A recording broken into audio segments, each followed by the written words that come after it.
Welcome. So nice to see so many faces coming in. And we're just letting folks trickle in. It's a beautiful night outside. Hi, Lily. So we're wanting to give people a little bit of an extra moment to get inside onto their computers. We were just saying this might be actually one of our last, maybe, Zoom events for a while. So it feels like a real honor that you're taking this evening to be here together. Thank you for being here. I'm going to wait like one more minute because I see people steadily joining, and then we're going to kick off the night. Oh, I'm on to. You're muted now. Yeah, that's fine. No, I want to be muted. Yes, thank you for that reminder, whoever that was. If you can mute if you're not a speaker, that would be great. And a little bit of Zoom protocol. If you want to see the person who's speaking on a larger frame and not see everybody who's on the call, you can hit speaker view up at the top right of your screen, and that will keep large the person who's talking. So I'm going to start us off because we're here at 7:07 and it is a beautiful night. And it's so good to be together tonight. We're delighted to have so many collaborators and members joining us. When we planned this, it wasn't clear whether we'd be able to be in person, and thanks for hanging in for another Zoom.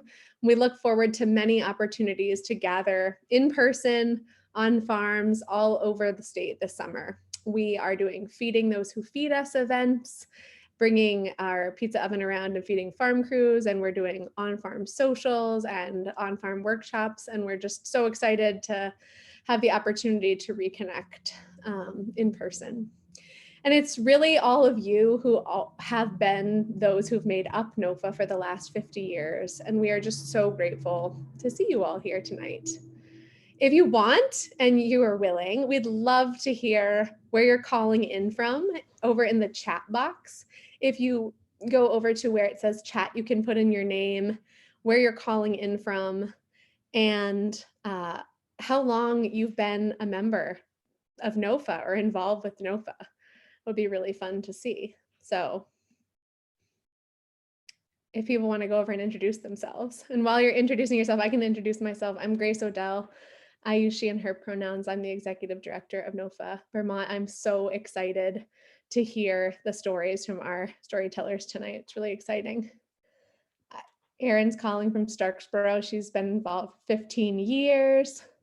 Lee's calling in from Windham, Vermont, and she's been involved for 14 years running a farm down there. Oh, Peg in Cabot's been involved 35 years. So lovely. Y'all are the people who have really built this organization and community and kept it growing. So sweet to see all of these. Keep it coming. Feel free to keep introducing yourself. I did want to let everyone know that we're recording. So if you aren't comfortable being recorded, please feel free to turn off your video. And in order to see the larger picture of the speaker, as I said, you can click speaker view.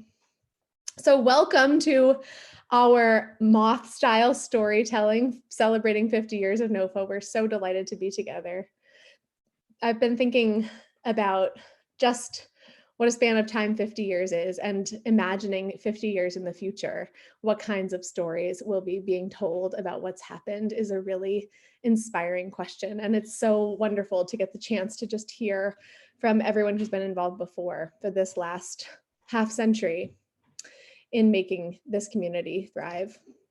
The poet Muriel Rukeyser, who I love, says that the universe is made up of stories and not of atoms, which is something I love that image. And certainly the NOFA universe is made up of stories, of a constellation of all of our stories weaving together and spanning and stretching through the last 50 years and hopefully extending out at least the next 50 to weave our continued shared tapestry.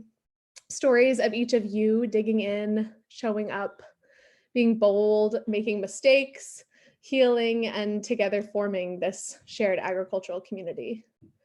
So I wanted to remind you that we have two themes for the stories tonight. We're going to hear stories on the topics of birth and of community. It may be just that I'm 9 months pregnant, but these are two things I have on my brain quite a bit these days. What have we birthed together in community? What might have felt painful or beautiful and life-giving all at once, or showed us how strong we were together? What has grown from our shared work? So the first story of the night comes to us on the theme of birth from Al Johnson. Al is the current Vice President and Education Committee Chair of NOFA, New Jersey. He's the past president and current treasurer for the NOFA Interstate Council, and he's chair of the Peer Evaluation Committee of the Independent Organic Inspectors Association. In 1980, he organized the first Vermont series of on-farm workshops along with then NOFA Director Sarah Norton, who I believe is here with us tonight as well. In the March of that year, a soil seminar in Randolph, which was just before the first winter conference. So Al's story is titled A Full Circle Education, from discovering compost to planning the first on-farm workshops. I'm going to hand it over to you, Al.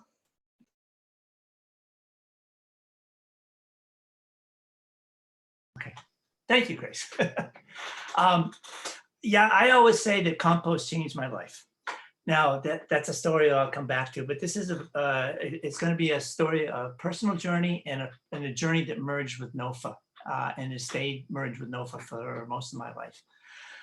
As a kid, I was kind of sickly, and I also had a lot of cavities in my teeth. And my dentist, who didn't believe in Novocaine, told me if I continued to eat the way I did, he was going to be able to drill all my adult teeth too. And so at that point, my mother really changed my diet. And I became a lifelong believer in you are what you eat, because my health and everything just completely changed around. So I always had that ethic in the back of my mind. But I, kind of like to organize. And so I thought, oh, maybe business would be a good field for me to go into. And I went to college, through most of college until my senior year. Between my junior and senior years, I got a job as a lifeguard for Cape Cod National Seashore. And I realized I did not want to work in an office for the rest of my life. I just really liked working outside. So I spent a couple of years bouncing back and forth to summer lifeguard jobs. And I was working as an outward bound instructor for juvenile delinquents. So I liked working with kids. I liked working in education. One of those years at the national park, I stayed on a couple extra months in the fall and worked on the maintenance crew. And I had this job with a partner. We would go around to the beaches, empty all the trash. It was a great job, actually, because we get to scout out the waves and whatnot. We also picked up trash at employees' houses. We stopped at this one house, and there was a trash barrel that was full of what I call, politely call entrails, but basically it's fish guts, heads and whatnot. And it had probably been in there for a week, and it really stunk. And so I threw it in the back of the truck and got back in the cab. And I said to my partner, gee, when I was a kid, my dad said, you catch a fish, you clean it, we'll eat it, and you bury the entrails. And my partner, who happened to be between graduate degrees, I think a master's and a doctorate degree in microbiology, said, well, do you know how to compost? And I said, what's compost? And so for the rest of the afternoon, we rode around that truck, and he taught me everything that he knew about compost. And my already interest in good food, and I already had an environmental ethic. This just fascinated me. And so before the next summer, I had already built 4 compost piles before I even had a first garden. But I became obsessed with growing my own food, and eventually changed directions and became, I went back to graduate school and became a manager of educational farms. And that's what landed me in Danby at the Smoky House Project, Danby, Vermont. I don't think it's still in existence, but I know, we had a pretty good farm operation there for a while. And because I was interested in education, I stopped in at a couple of NOFA board meetings, and just said I'm interested in education. I know NOFA was running summer conferences. I didn't have time to do that in the summertime, but I said, keep me in mind and maybe I can help out. So in the late winter of 1979, Grace Gashuni gave me a call, and Grace at the time was the NOFA coordinator. Now called the education, the executive director, I believe. And she said, you know, NOFA's done a lot of things with farmers markets and, you know, in education too. Our summer conference is really great. But the problem with the summer conference is that our farmers can't go because it's right in the middle of the growing season. So we need to expand our education to the off season. And we need to take advantage of all of the good things that our current farmers are already doing to showcase and, you know, make that part of our educational program. So you know, I said to Grace, I'm still working on finishing up her master's thesis. I can't quite do it yet, but you know, call me back in the fall and we'll discuss it again. So she did. And actually Grace, I think she left at the very end of that year. And then Sarah Norton, who's on this call, the way she tells the stories, her first week on the job in the NOFA office in Montpelier, I came walking up the stairs and, you know, we sat down for, I don't know, probably half a day and just planned out the on-farm workshop program. And we planned out the what we call the soil seminar, which was held in March 29th, 1980 in Randolph, Vermont, at the Grange Hall, or some public building like that, which I say is a precursor to all the winter conferences. It was not a winter conference, but I like to say that. And then we proceeded, you know, after that that seminar was over, which was really well attended. I think about 40 people. You know, back then that was great.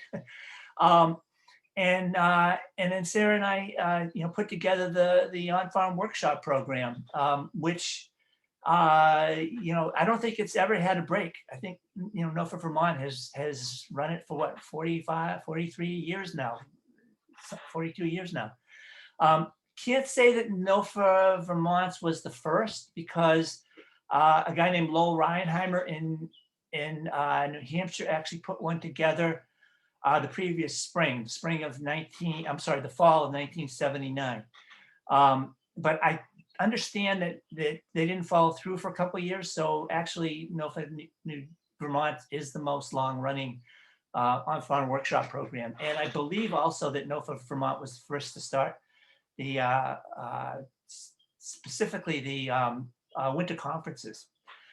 So I guess I continue my personal journey. That was basically my start with NOFA. You know, I kind of jumped in with 2 feet and, you know, kept active. My wife and I eventually went into Peace Corps. And when we returned, I settled in New Jersey, where I was running a farm for a number of years. Eventually morphed into an organic inspector, but I have certainly stayed active with NOFA. And you know, 2015, when my daughter was graduating from college, I said, I'm ready to get back involved again. And so now I'm kind of doing what I was doing 40 years ago. And I'm now the education chair of NOFA New Jersey. And we're running on-farm workshops as one of the main aspects of our program. So for me, it was really coming around and keeping involved. And I'm glad to be a part of NOFA Vermont. Well, NOFA's history. Happened to have started in Vermont, but it's been NOFA's history for me. And for me, it's been a great community. You know, can't say much more than that. Thanks, Al.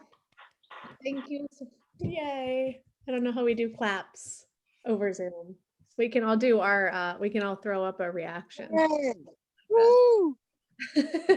Yeah, feel free to unmute and hoot if you need to.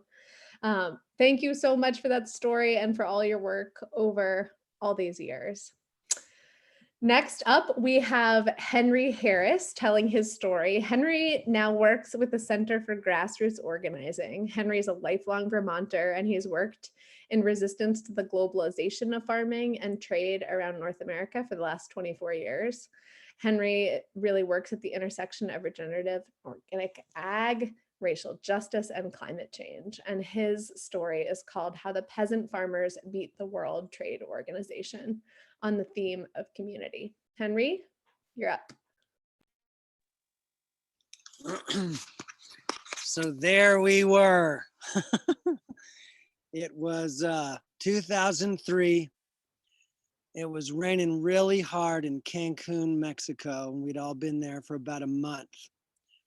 And it was about a week before me and my sweetheart conceived our daughter. we didn't know this at the time. We're standing in the rain with this really wild brass band from Seattle holding these speakers up above our heads. We had silver and green kind of marching band suits on, these big black kind of Cossack style hats. And this music was blaring. And, you know, there was about 20,000 of us in the street on our way to try and march into the hotel zone in opposition to the World Trade Organization. World Trade Organization, just quick, was, you know, one of the linchpins of their strategy was the Doha Accords, which was the privatization of farming regulation and farming across the world, to put it simply. If anybody wants to have a debate about that, give me a holler anytime. So we were there, and so we got to the end of this song, and it was probably in Latvian. It was like a Latvian medieval battle hymn. And the song stopped, and the rain stopped, and the clouds parted, and the sun came out. And everybody kind of calmed down a little bit. And right then, you know, we were about 20, 30 yards from the fence, and there was this group of cool South Korean farmers, this farmers union that had come and had been in part of the setup of this big demonstration with us. And the president of their union got up on the fence in his little fisherman's hat and his little sign that said, the World Trade Organization, the WTO kills farmers. We couldn't really see what happened, and some of his team kind of helped him down off the fence. And then the word started moving through the crowd that his name was Lee Kyung-hai, and that he had gotten up on that fence and he had put a knife in his heart in a planned act of ritual suicide to bring focus to the global farmer suicide epidemic. You know, it was really shocking in that kind of like, you really don't know what to think kind of shocking way. And but pretty soon the rest of his union were ready for this moment, and they started banging on these drums and helped organize a women's action. And all these women came to the front, and they cut through the fence, and we pulled the fence away and marched the few remaining miles into the hotel zone. And the sort of like carnival against capitalism atmosphere kind of dissipated into something much more real and intense. And it was at this event that a lot of the Western anti-neoliberal, anti-free trade group, myself included, started to understand that what this fight had been about with the World Trade Organization, the World Bank, and everybody was really about agriculture. It was being led by farmers. You know, we'd done a banner hang a couple days before, and Vandana Shiva had done a press conference at the foot of our crane, and it was really the whole thing was pulled together by La Via Campesina, and which is, you know, the biggest grassroots organization in the world, all farmers and fisher folk and stuff. And yeah, and we got really serious, and we were out there, and everybody was chanting and banging drums right in front of the World Trade Organization, the World Trade Center there in Cancun, that we were never supposed to get within miles of. And while we were standing out there, this Kenyan guy comes walking up to me. He's got kind of nice clothes on, and I started chatting him up, and he looks at me and goes, "Africa is not for sale." And I was like, "Africa is not for sale." And you know, a bunch of folks started chanting, "Africa's not for sale." Me and this guy put our arms around each other, and we're like dancing and hopping around, and screaming, "Africa's not for sale." And he's like, "All right, I gotta go." And he moves towards the door of the World Trade Center. I'm like, "You're going into the World Trade Center? You know, I don't think you can go in there." And he's like, "No, I'm the Kenyan trade delegate. I'm going in there to be a delegate to the World Trade Organization. You know, there's one of 133 of us." And so he goes in, and we can only imagine that he felt somehow empowered by the events of the day. But we got word a few hours later that He went in there and they started negotiating the Doha Accords, started negotiating whether or not their appointed tribunal courts could decide that a nation's regulations to protect farmers were in the way of the profits of big agribusiness and would force that nation to take away their farmer protections so that agribusiness could make money. And this Kenyan in Dancing in the Streets with Us was the first one to stand up and say, Kenya will not sign, and was followed immediately by Brazil and India saying, we will not sign the Doha Accords. And a bunch of other developing countries stood up in support of them, and the whole thing fell apart and has not been seen since. And I just really have my hats off to La Via Campesina and grassroots farmers organizations like NOFA. And just wanted to tell you about the day we won. Thanks so much. Thanks, Henry. Thank you for that story and for all your work. Up next, we have a story on the theme of birth called Birthing a Family Farm by Kate Spring, who is an organic farmer and writer where she lives in Worcester, Vermont, where she and her husband run Good Heart Farmstead, an organic farm with a mission to make local food more accessible to low-income Vermonters.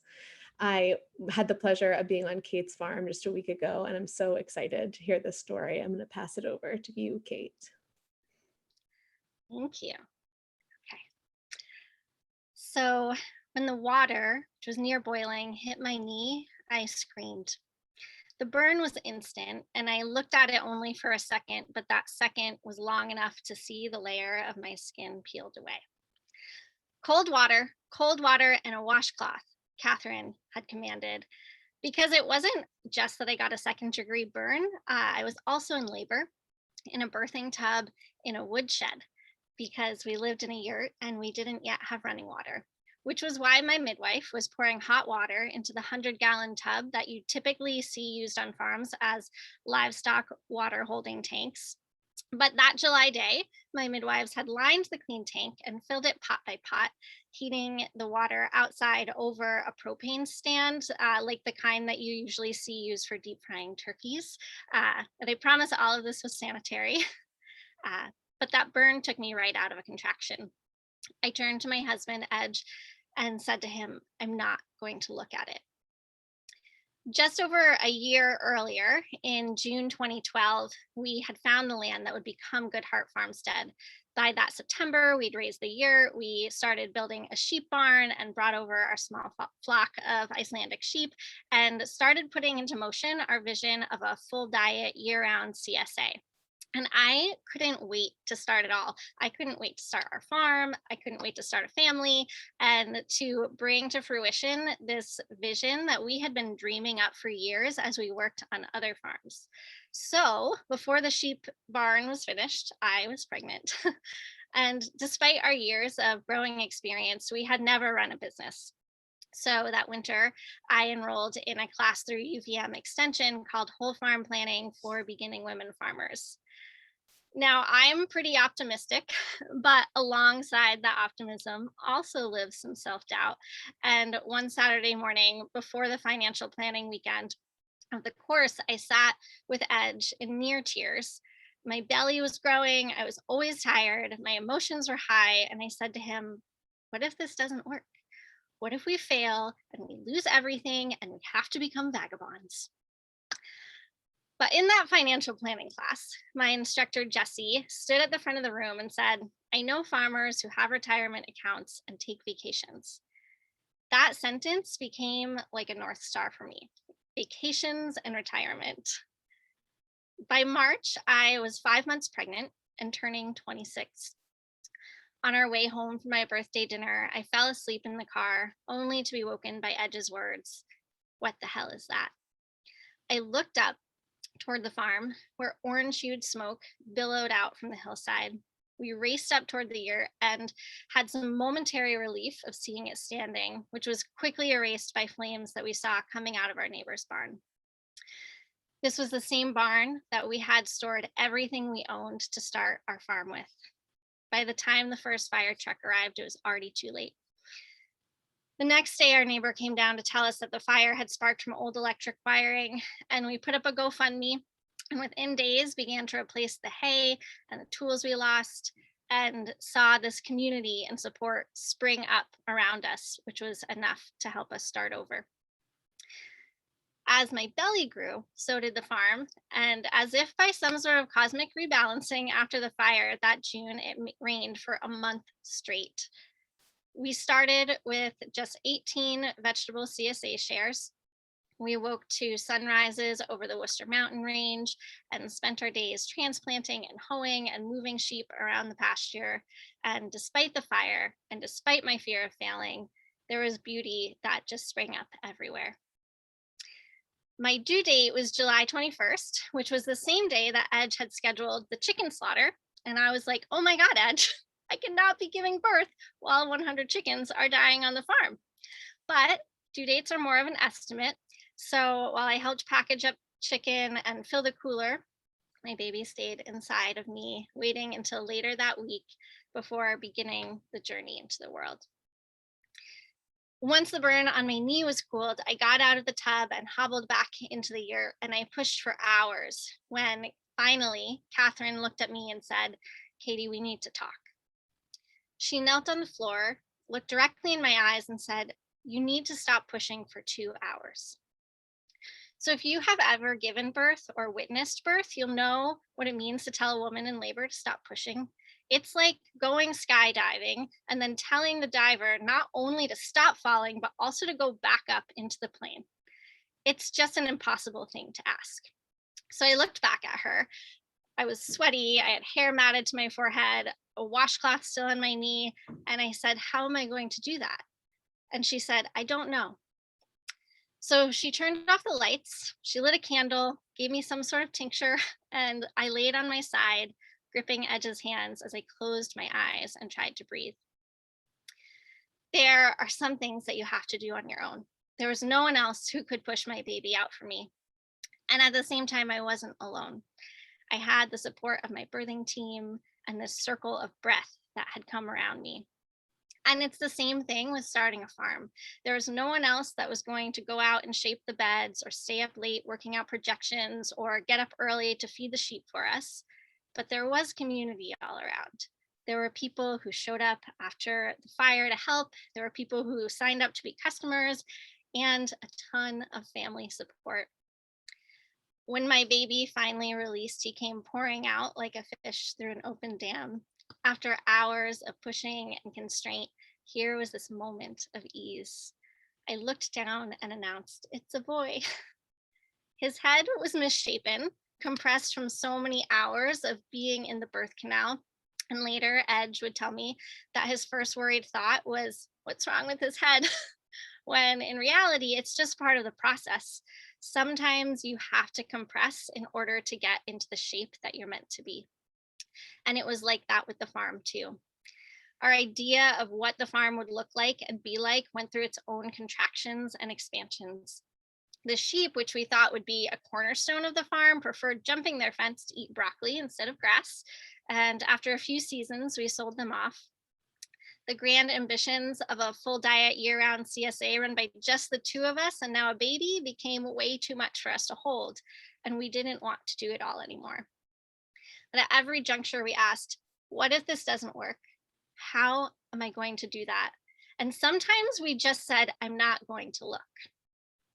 These questions and the statement, they're not particularly inspiring, but they are the lines that repeated those first years of farming and raising a family. Now this summer, our son Waylon will turn 8, and we now run a year-round vegetable CSA. We take Thanksgiving through New Year's off at the end of the year. We're going on vacation in Maine with Edge's family. And I just 2 months ago started funding my retirement account. So just got there. And there are still a lot of challenges that crop up, but the soil is richer than it was when we started. When we first began, I had this idea that life is about the outcome, that it was about the birth and the harvest. but it isn't. Life is about the seed, the cultivation, and the labor. Because even as the baby slips out, or a sunflower opens, or tomato ripens on the vine, there's a new cycle already set in motion toward another life, another harvest, and another season of growth. Thanks.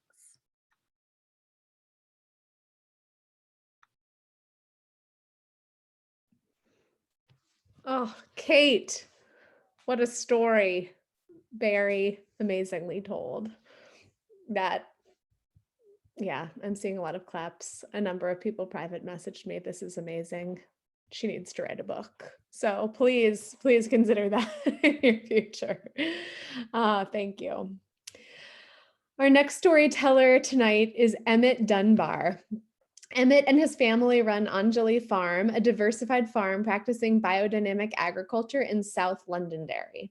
In addition, Anjali Farm is a founding member of the Four Farmers Herbalist Collective, offering an herbal medicine CSA and educational classes to the community. Active in farmers market development since the early 2000s, Emmett believes in the power that direct markets have to connect Vermont communities across the mountainous landscape. Also on the theme of birth from another angle, Emmett will be telling us the story called Building the Farmers Market Movement.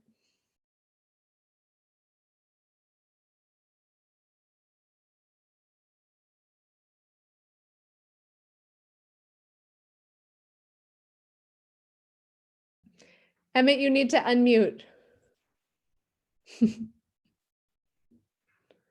I'm so glad I get to unmute because I didn't start right. Perfect. It was divine intervention. It was. My toes were completely soaked, and at the same time, my back is heating from the dawn sun, and the morning dew is so heavy this time of year. The webs are just filled with crystals stretching from leaf to leaf, and I'm there for a good reason, but I feel bad. I feel like a wrecking ball in this web of life. And another pollinator is trapped in a late blossom. And I'm getting sucked in. And okay, no, this one. Yeah, no, yep, this one. 6, 7. That'll do it. Oops, stepped on you almost. Chrysalis had fallen off one of the melon stems that I cut. So I'll put you here to grow. I love how milkweed has shelves and pouches, Hope that monarch makes it. What time is it? It was 6:30. It's 6:30. It is 6:30. The chickens are making it very clear. If I get to go to the field, they get to go out. They get to run for bugs. They get to eat the bugs where I avoid the bugs. Aside from letting out the girls and grabbing these melons, loading the truck and getting the tablecloth, I'm almost on my way to Canada. I have to go to Burlington today, all the way from down here in South Central Vermont. I got to throw my NOFA direct market hat, and I have to stay on track, and I have to get north, and I got to get out of here. And maybe water one last thing. Well, wow. 50 years. I'm going to be 50 this year. I was born in 1971. And I live in Windham County. And to think of how much has started and happened in Windham County and how far it's gone through the whole state. And I love championing Windham County. I love championing this whole state. And it's just 50 years of talking about a different, better, simpler way to farm and to garden in Vermont. And it's awesome to think about the cleaner water and the cleaner soil and the cleaner food that was produced and preserved and shared all that time. It was a really fast surge of economic and social development in the 2000s towards the small organic, towards the local farmer. And now it's another great awakening of this consciousness to buy local, to know your farmer. And the farmers market in Vermont, it felt like it was time, and it felt like it was the wave, and we were to ride it. And so we did. And I am so grateful to have known and want to appreciate what NOFA Vermont is going to be, is the vision and the brilliance of Enid Wanacott and all the amazing board members of all these years. And yeah, the farmers, the consumers, right, okay?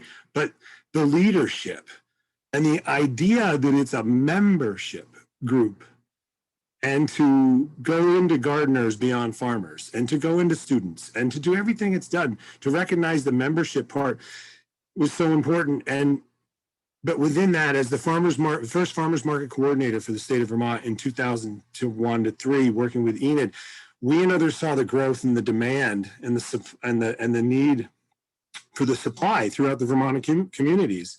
And the trick was really having the consumers, or the co-producers, Slow Food likes to say, in the right place at the right time with the best farm products in the world.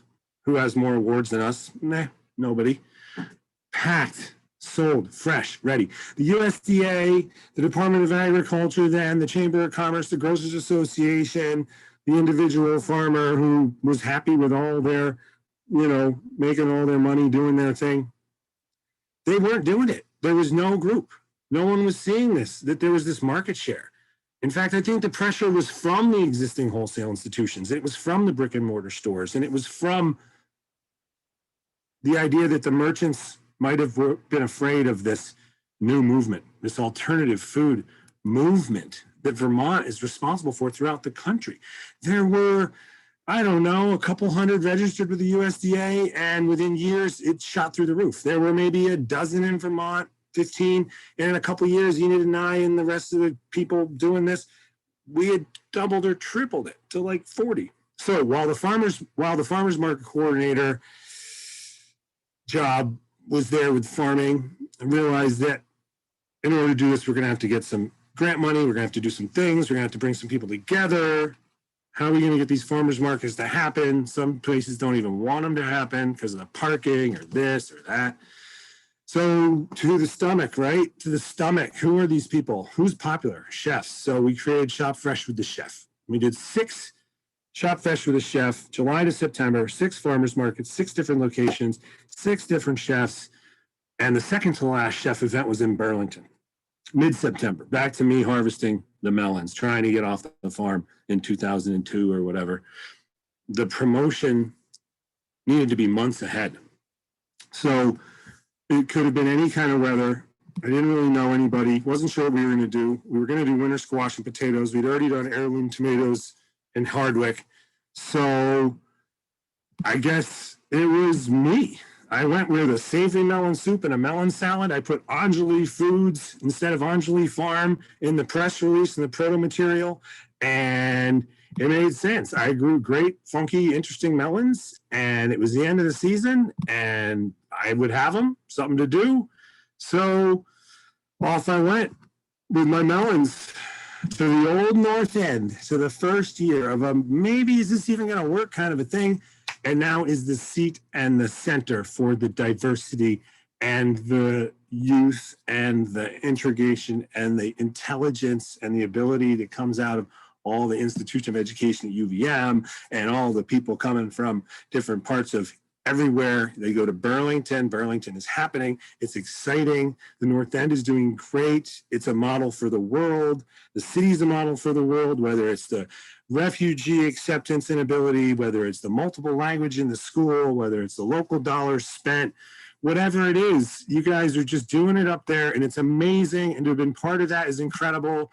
And to tell everybody that Vermont leads most every political state in the world per capita in local markets and local food and local farmers buying locally is just great. I got to wrap this up. So I'm just going to say that I think that we're all connected by NOFA and in the farmers markets. And it's an amazing relationship that was championed by NOFA. And NOFA Vermont, I think, is the path that has always connected the mountain valleys and the river communities that are bridged by high pastures and high ridge lines that run north and south. But NOFA has connected us all so boldly, and many have been on this path. Many have maintained the path, and now we're expanding this path together. And that's my 7.5 minutes. Thank you so much. Thank you, Emmett. That was so beautiful. Thank you for talking about the community and how we're all making it together and on the shoulders of those who came before us. And for sure, thinking of Enid tonight, big time. And calling in all of the years of service and leadership that she gave to this community. And our next story is on the theme of community, and it's called The Great Huntington Cattle Drive. It's going to be told by Bruce Hennessey, who was an outdoor adventure educator before joining his partner Beth to create Maple Wind Farm back in 1999. The farm produces 100% grass-fed beef, pasture-raised pork, broiler chickens, eggs, and turkeys, as well as operating a USDA meat processing plant and being a force in the Vermont farming community. So I'm going to pass it over now to you, Bruce. Thanks, Grace. I just have to pay homage to the previous stories. They are so inspiring and amazing and a hard act to follow. So I'll do my best. So our farm is all about movement. That's what we do. All of our animals are moved every day onto new grass during the growing season, and our days are spent with doing that in a way that is the least stressful for all of our animal groups. And we have chickens and turkeys and layer hens and beef cows and pigs, and they all move every day. But to do that, we need a lot of land, and we have multiple properties. And where things become really stressful is when we have to move them from one farm to another. And so back in 2005, we decided that we had had enough of kind of gathering our cows up after they had worked their way through one of our leased farms to bring them back to our home farm. Normally we'd stuff them into a corral, and then we'd take 8 or 10 trips in a trailer to move the entire herd back to our home farm to graze that again before moving on to another leased piece of ground. And so the idea came up, hey, we really let's do this without the corral and without the trailer and without the cows not being able to move outside of a corral for an entire day. Let's do this as a cattle drive and, kind of just take it through the community of Huntington, very, very rural and an agricultural community. And we thought, geez, this shouldn't be a big deal. We'll be on the road for maybe about an hour, and our cows are used to moving every day. They'll stay right with us, and we'll just make this happen. So I happened to run into some select board members in the town of Huntington, and I said, what do you think about this cattle drive idea? And they said, well, why don't you come over for a meeting and we'll discuss it. So I went in, I told them what our idea was, and they said, well, we'll get back to you. And in a few days later, they came back with 8 different conditions that it would take for us to be able to run our cows through the town of Huntington from a farm on the Camel's Hump Road all the way up to our farm on the Karst Road at the end of Karst Road in Huntington. And so here were the conditions. And this struck us as being a lot of work, but here it goes. So the first thing that we had to do was contact in person all of the residents that would be along the route. And the route was about 4.5 miles long, and there were several hundred houses along that route. And we needed to stop and talk to each individual household and let them know what our idea was and answer any questions that they had. The second was we needed to have some kind of state police presence just to make sure that traffic wouldn't become an issue, and that if there was any kind of accident or problem, that the state police be right there. So we had to call the state police and get them to commit at least one officer to come out and be with us during the move. The third thing we had to do, and this was something that we just wasn't on our radar at all, but what they said is, hey, you know what? If your cows are on the road and we have an emergency on the other side of the herd, a medical emergency, you have to have EMS there. So what you need to do is have an ambulance or an emergency response vehicle on both ends of the herd as they move through the main road of Huntington. Said, okay, we'll go and try to arrange that. And we needed to have a traffic control plan to make sure that cars coming from the side roads along the route wouldn't get backed up and become a problem for the herd moving through the property. So some residents were also concerned that any volunteers that were along for the cattle drive would have to go to the bathroom, and that they might run into someone's backyard and take care of that business. And so they wanted to make sure that we had a porta potty with us. So we had to arrange for a porta potty to be on a flatbed trailer to come along with us. We also had a bridge crossing, which if you've ever worked with cows or other ruminants, often if they see a big drop, they're not going to go across a bridge. So we had to actually house this bridge, make it a more or less a covered bridge to get them across the Huntington River and up to our farm. So we need to have a plan for that and put that into into operation. And then, of course, we had to have a herd control plan.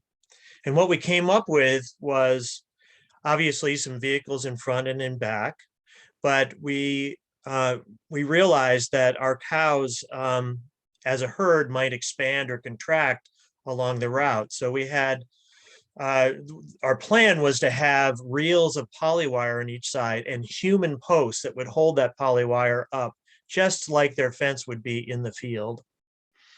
And that using radios, we could lengthen or shorten the length of that side fence and keep the cows right on the path that we wanted them to go on. And we had some people, contact us, hey, would you like us to bring our horses so we can herd the cows? And we said, no, thanks. They're not used to that yet. And then after doing these 7 things, we had to go in for a final approval. And when we went in for our final approval, there were a number of, I won't call them irate, but there were a number of very concerned citizens, including some of the other farms in the Huntington Valley. And they came in with objections about what our plan was. So for instance, there was a farm there that had 200 acres of corn along the route. And they said, there's just no way that cows aren't going to jump into that corn and start eating our corn up.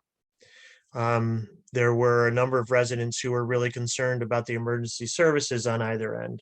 There are a number of residences that thought it would be a major disruption in their plans for that particular day. And it was going to be on a Sunday, a light day for traffic and all those things.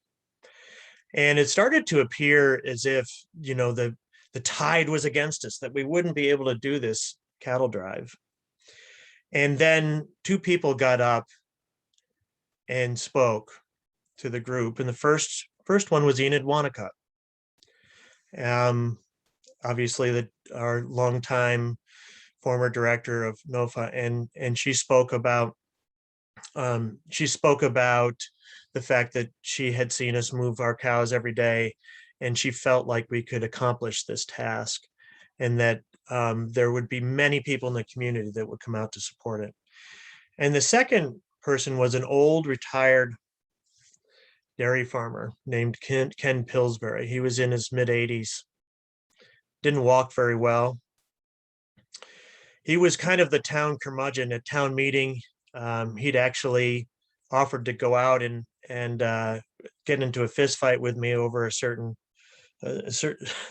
issue that we disagreed on. He was very fiery, but he always told the truth as he saw it. And he said, he got up and said, I've been watching these folks. I drive around. That's all I get to do these days is drive around and watch people do their thing. And I've watched them move their cows every day. And I know they can do this and not hurt anyone's property. And I just want to point out that all of you here think of Huntington as being an agricultural community. And this is something that we used to do all the time. We used to take our cows down the road all the time without anybody's permission. It was just something we did as a farm community in this state every day. And if you want Huntington to remain an agricultural community, this is the kind of activity that should still be able to happen. And the room was very quiet after that. And then the select board voted, and we were allowed to go ahead with our with the cattle drive. So we thought we'd get a few volunteers maybe to come out and help us do this when we put out the call for people who wanted to be fence posts along the side of the road and walk our cows from one farm to another. We had over 40 people show up as volunteers. We lined them all up. We gave them a quick training and we headed out and had a great, wonderful walk all the way through Huntington, and really became kind of more of a parade. We had the state police out there. We had our porta potty on a flatbed, and we had emergency services on both ends of the herd. And we had traffic control people at the side roads. And, you know, Enid was one of the fence posts on one side, and Ken Pillsbury was one of the trucks that backed up the herd, making sure that they didn't go back where they started from. And we took them up our hill to the top, and they went into the fresh new grass. And we did it it went off without a hitch. It was actually a great walk and a lot of exercise for the people that went out with us. And so we had decided, you know, when this is successful, we're going to have a big old barn dance, and we did. And Ken and Enid were the guests of honor at the barn dance. And as we were celebrating, we had several hundred people dancing away and eating a wonderful potluck meal at the end of the event. And as things were winding down, the select board came up to Beth and I and said, "So would you consider doing this as an annual event?" And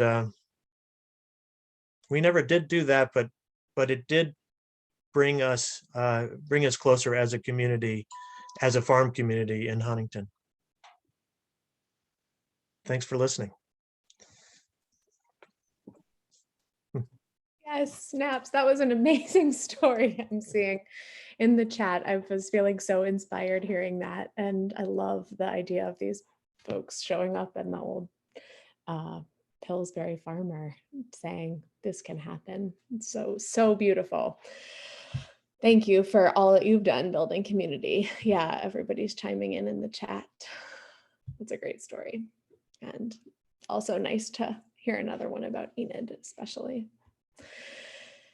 Our last story is also about community, and it's going to be told by the inimitable Abbie Nelson. For 20 years, Abbie Nelson served as a farm and food educator, statewide farm to school and food system consultant and trainer for all aspects of local purchasing, institutional purchasing, and professional development for Vermont's food service personnel. She's a force, and I'm so glad she's with us tonight from calling in from away, but we're glad to have her back in Vermont with us tonight. Her story is called Connecting the Dots, Vermont Grown Food, Food Security for Students, and School Food Programs, and it's on community. Abbie, thanks for coming. It's so good to see you.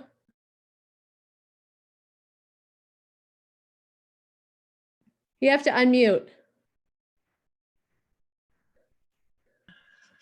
Okay. Again, hi, everyone. All right. I have made lunch ladies cry. Bringing local farm fresh produce to a school cafeteria seemed simple enough in the beginning. How hard could it be to make a local coleslaw, add a few local beets or rutabaga sticks on the salad bar, and surprise the kids and teachers? And local farmers are friendly. Shouldn't it be easy to meet with them to purchase their products? It's a wonder I was not thrown out of school kitchens or that locks weren't changed as had been jokingly threatened. Turned out the school food system I innocently entered into over 20 years ago was complicated, and few local food advocates really understood how it worked.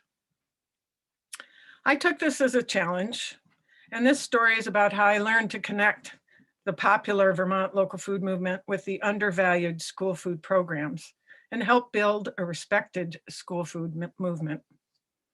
I've been a gardener my whole life, adult life, an educator for all ages, and had the privilege of working on a Vermont farm.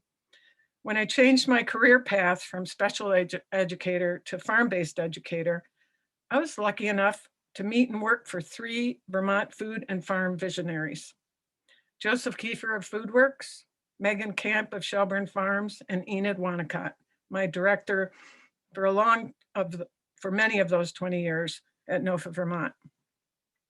They had teamed up to look at school food change from a systems approach to include the perspective of the farm, the classroom, and the cafeteria.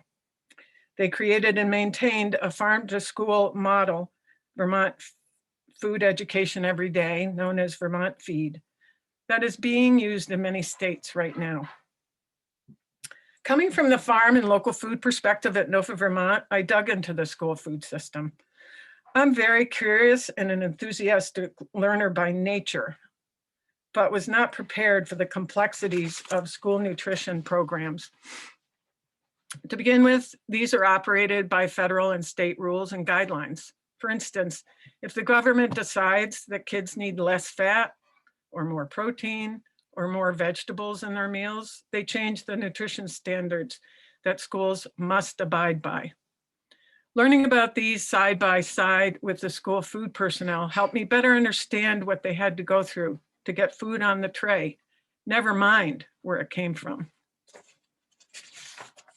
These programs are run by people known as lunch ladies and men who seem to have the lowest status in the school. Often they worked in kitchens that were too small or poorly equipped. In one school, they had put the cooking stove and oven in a shed. They told me their priority was to feed as many kids as they could so no one was hungry, and that they were often the ones who knew about family situations and how to help kids get through the day. One of my early blunders occurred when I was facilitating local purchasing in one school district. I wanted the local produce highlighted as much as possible on the lunch line. I offered to label the specific produce on the salad bar so kids and teachers would know where things came from and what farm they came from. It worked perfectly when I was present, but by the next visit, no one could find the labels. It seemed so simple. Why didn't it work? I learned several things. The school nutrition personnel were not going to tell me this would not work since I appeared to be an authority. People in a lunch line of over 100 have 5 seconds to make a decision and do not have time to look at signage. It is essential that the school staff and the students learn about the food, who produces it, how it's produced, so that they value it. Just like supporting and respecting our Vermont farmers, it became one of my missions to bring respect to the lunch lady role and build the school nutrition profession by teaming up with Vermont school food directors. They tolerated my assumptions and mistakes and taught me over the years about how to build local food and school nutrition together. I joined their organization and went to their workshops and conferences to learn about the school food system, from the regulations to the federal commodity food program, and the menuing, the ordering, the supply chain and contracts, the staff training and conditions of the kitchens, cafeterias, and the attitudes of the rest of the school communities towards the school nutrition personnel. We ended up bringing high-level trainers and programs to Vermont to develop leadership skills for new directors. And it got to the point where if I did a workshop, I often had a school food director with me as a co-teacher. At times, I wanted to accelerate the progress of our research, and to do this, I became well known as employing a bribing and gambling method. I would conduct raffles as rewards for filling out surveys. I gave out cookbooks and gift cards for participating in focus groups. And I did not leave the politicians untouched. I spent many years with our farm to school partners explaining to the Vermont legislature and even to congressional committees why farm to school was a win-win for agriculture, education, and community development. At one point, I made a school chili recipe that I served to Vermont legislative committees as a demonstration and a bribe in order to get their attention to share what was already happening in schools. Over the years of learning about the school food system and food supply chain, I initiated several projects to explore how I could introduce local food in a form that could easily be used. One experiment became known as the Potato Project. Through a grant, we purchased potatoes from Deep Root Cooperative that were not retail worthy, but perfectly fine, except they varied in size and had some spots on the skins, which meant they were harder to work with. No problem. We worked in the old food venture facility to trial frozen potato cubes for hash browns and soups, and wedges as an alternative to French fries. I learned quite a bit about mass food processing with this project, such as a massive amount of potatoes can produce massive amounts of foam when processed in a skinning machine, which had to be done to make the cubes. And we successfully plugged a sewer pipe. And I learned that hand wedging hundreds of pounds of potatoes, even if just for an experiment, and even with volunteers, was very labor intensive and inefficient. Despite all this, I was not deterred. 5 schools from around the state agreed to trial these free products, but how are we going to get them there? The companies distributing food to schools would not stop to pick up 200 pounds of frozen potatoes to take to 5 different locations across the state. So I packed up boxes in my car and became a local food distributor. I also wanted to be at each school on the day they served the products so I could learn what the school food service and students thought about them. Alas, that coordination failed, although the reports were pretty good, easy to use, and the students liked them. Unfortunately, with every grant like this, there's a cost analysis, and it proved that nobody would benefit monetarily, even if we were able to iron out production and distribution. I also learned that there are 3 key things necessary for school food programs to excel. Food must be valued as well as the people producing it. And at its heart, school meals provide food security for kids. Bringing in and using local foods in a regulated and complex school food system is not easy, nor inexpensive, and takes more time. In teaming up with Vermont food security advocates, our farm to school team realized that if school foods programs are valued, giving them adequate staff and equipment to improve meals and feed more kids, there is more time and money to bring in local food. I had the privilege over the years to advise or mentor folks, young and not so young, who wanted to become engaged in the farm to school movement and change school food. My advice has always been that school food change is about relationship building and leading with respect. I suggested they ask questions and listen to the people who are on the front lines of school food, school nutrition, producers, suppliers, and buyers, to learn what they're doing and what they want to do before suggesting changes. And that the school food system change is about building a team and setting up processes where local food in schools is more a norm than a fad. What does NOFA Vermont have to do with this successful Vermont farm to school movement? Well, NOFA Vermont's about food security for farmers and Vermont citizens. NOFA Vermont's about local organic food reaching all Vermonters. The Vermont Farm to School movement is tied securely to both issues through the schools. My favorite part of my work was connecting the dots and the people. Vermont grown food, farmers, food security for kids and families, school food programs, educators, and the larger school community, which in the end made our farm to school work successful. It's been my honor to know and serve the Vermont food and farm communities for 20 years. Thanks. Yay, Abbie! Thank you so much. I've been joined by my passel for the end of this. Abbie, thank you so much for your years of work and service for Vermont. And that was so inspiring. I see so many people clapping for you and lots in the chats. You have changed school food forever. There's no going back. So we're so grateful to have you all here tonight, coming together on this theme of 50 years of NOFA.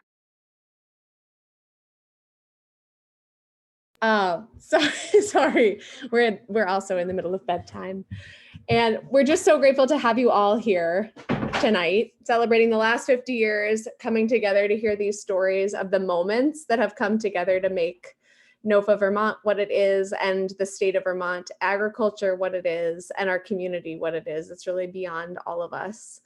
All of these stories weave together, and we're so excited to call in the wisdom of all of you who have been involved for so long and imagine forward what is coming over the next 50 years. So we're going to be doing visioning work together and imagining work, and a lot of that looks like coming together as a community and speaking together about what we really long for and what our future needs. And I think that what we've heard tonight in a lot of these stories is the seed of what we need for the future. And I'm just so grateful to have gotten to listen here and soak in your wisdom and goodness. So thank you all so much for taking the time. And we hope we see you out on farms. Yes, I'm seeing a lot of gratitude in the chat. I hope our storytellers are taking it in. We so appreciate you being willing to share your stories with the whole community tonight. And the recording will be shared out with the other folks who registered and the other members. So thank you for being here, and I hope you have a wonderful evening.